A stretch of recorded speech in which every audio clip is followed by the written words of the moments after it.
If Donald Trump wins, what will be the fate of NATO, Ukraine, and Middle East? There is every indication that Donald Trump will be the Republican nominee for the United States presidency. According to opinion polls, Trump has realistic chance of winning the upcoming election. However, these forecasts are not well received in Europe, as his election is seen as a threat to the continent. A paper by the European Council on Foreign Relations has highlighted the global consequences of Trump's potential re-election, including the possible stagnation of NATO and closer ties with Putin. During his first term, Trump often threatened to withdraw from NATO. In mid-January, Trump suggested that military support for European NATO partners would depend on their treatment of the United States. He has previously criticized NATO and European countries, suggesting they have taken advantage of the US.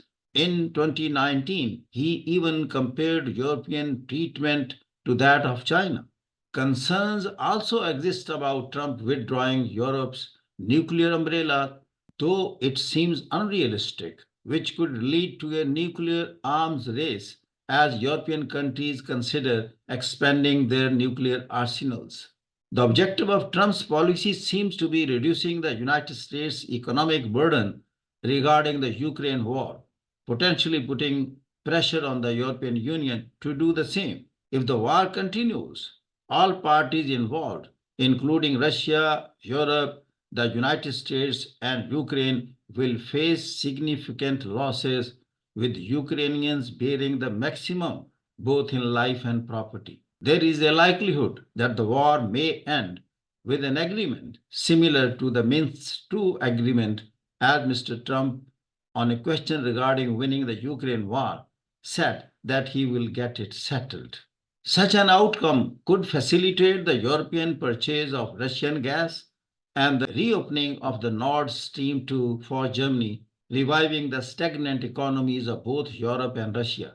However, continued sanctions on Russia could further affect the already troubled European economy. With Trump's presidency, the situation in the Middle East might ease, as Trump previously proposed a two-state solution for Palestine. This could lead to renewed negotiations between Israel and Mahmoud Abbas, supported by surrounding Arab kingdoms. The initiative to launch IMEC, India Middle East European Economic Corridor, affected by the recent Hamas-Israel war, could also be reactivated. The chances of Russian or Chinese communist expansion into Europe are now lower.